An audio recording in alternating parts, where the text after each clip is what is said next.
Increased capacity in public utility vehicles will be implemented starting Thursday. While it's good news for drivers, some commuters are voicing concern over the possible transmission risk.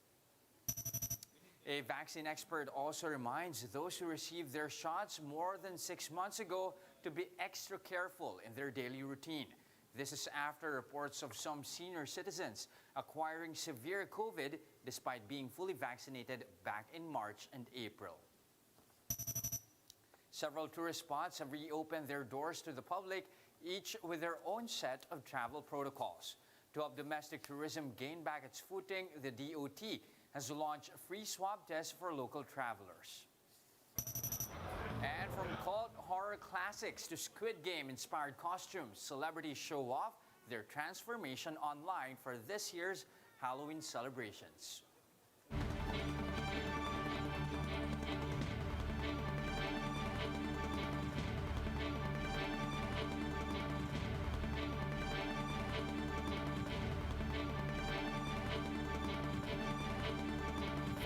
Focused and fearless. Here's a roundup of stories we're watching now. I'm Jess De Los Santos. People who were administered COVID-19 vaccines more than 6 months ago are reportedly seeing decreased protection, according to the vaccine expert panel. Panel member Ronjin Solante tells Agenda many seniors with comorbidities still develop severe symptoms, even if they were fully vaccinated since March or April. Solante says the public must strictly follow health protocols until the rollout of third doses. We need to encourage yung mga bata pa rin at saka yung mga matatanda because in the real ground experience, maski ngayon meron pa rin tayong mga admissions ng mga COVID. No? Our thought on that is because of the waning protection, as they are already more than 6 months after the first the completion of the 2 vaccines.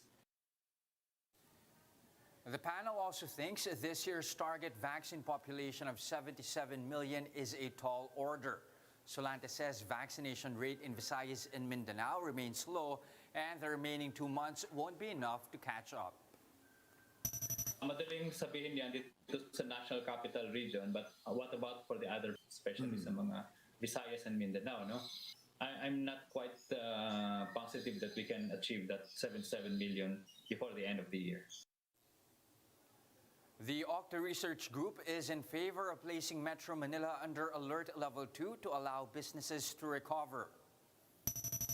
Research fellow Guido David notes that more than 80% of the target population in NCR have already been fully vaccinated against COVID-19.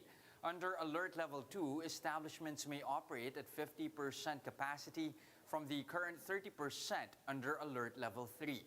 Metro Manila remains under Alert Level 3 until November 14. Mas bumababa na yung chance na magkaroon ng resurgence dahil marami nang protektado sa Metro Manila. We support yung pag-relax sa Alert Level 2 para makabawi ang ating mga negosyo, pero we should do so in a safe manner. Kailangan sumusunod pa rin tayo sa protocols, iwas muna tayo sa mga large gatherings. The Transportation Department is set to allow more passengers to board public vehicles starting this Thursday. Gerard De La Peña has a story. Jeepney drivers can breathe a sigh of relief as the Transportation Department allows more passengers in public utility vehicles. From 50%, jeepneys, buses, and trains may take in up to 70% capacity starting Thursday. The relaxed policy covers Metro Manila, Bulacan, Rizal, Cavite, and Laguna. Drivers and dispatchers said this will help offset losses from the pandemic and the months-long oil price hike. Madagdagan na konti na yung kita namin. Kasi ngayon, tumataas ang pa ng diesel eh. Kaya doon din bumabawi eh. Maganda nga rin po yung kasi para po kumita po yung driver po namin kasi halos wala pong kinikita. The DOTr has also allowed jeepneys to ditch the plastic barriers, which drivers have spent about 1,000 pesos during the peak of lockdowns. The agency said passengers don't have to observe physical distancing as long as they're wearing face masks and their hands are sanitized. However, passengers are wary of the looser policy. Sundin na lang yung protocol. Dati naman, punuan lagi. parang walang bago rin. The Octa research group also backed the increase in PUV capacity. However, Octa says it would be better if it was limited only to fully vaccinated passengers. Malapit na tayo sa 100% fully vaccinated na adults sa Metro Manila. So kung puro adults yung sasakay dyan, ay most likely fully vaccinated na lahat. The DOTr said a further increase in full capacity will eventually come once the agency sees fit. For News 5, Gerard de la Peña, we are One News. LGUs in several tourist spots have clarified their travel policies. In Puerto Galera, only fully vaccinated travelers may visit without having to present a negative swab test result. In Boracay, only fully vaccinated tourists coming from Panay and Guimaras will be allowed to enter the island without undergoing RT-PCR tests. For other travelers, they still need to present negative swab test results within 72 hours, regardless of vaccination status. The Tourism Department, meanwhile, has rolled out free swab tests for domestic tourists. Only 350 individuals per day may avail of the subsidized swab tests at the Philippine Children's Medical Center in Quezon City. Families also flocked to Olongapo City to take a short vacation by the beach this long weekend. Laila Pangilinan with the story. With a long weekend, travelers from different places visited Olongapo City in Zambales this All Saints Day. Instead of meeting in the cemetery, Boyet and his relatives are among those having a family reunion at the beach. Sarado ang sementeryo, dito na lang namin naisipan. Children are allowed in the beach to play in the inflatables or take a dip in the water.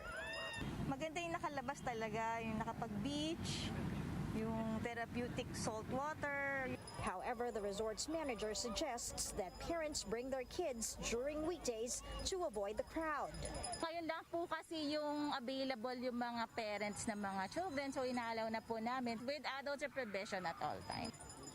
The resort operates up to 50% of its capacity since Olongapo is under modified general community quarantine. Marshals with signboards roam the coastline to ensure that health protocols are being followed. Instead of a negative RT-PCR test result, they will require visitors to present their vaccination card to serve as proof that they are fully vaccinated.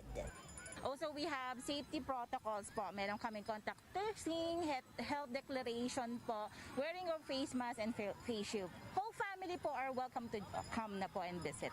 This is also one of the reasons why tourists opt to visit Olongapo for a quick beach trip. Batangas, Bataan, pero doon mahigpit kasi sila nagre-require talaga sila ng swab test. Dito wala. Aside from resorts, hotels in Olongapo and Subic are also in demand this long weekend. A majority of guests come from other provinces in Central Luzon and from Metro Manila. They also require vaccination cards instead of swab testing upon check-in. Children are welcome, but parents will be held responsible if they are found unattended. We don't want to see children running around alone. That's not allowed. We tell immediately to the parents that they have to guide their children. With the strict protocols in place, parents are at ease knowing that their children are safe while enjoying the beach. Kasi yun po yung magiging security blanket natin sa travel natin. Visitors hope that cases will continue to decline while vaccination rates increase for everyone to enjoy the new normal. For News 5, Laila Pangilinan, we are One News.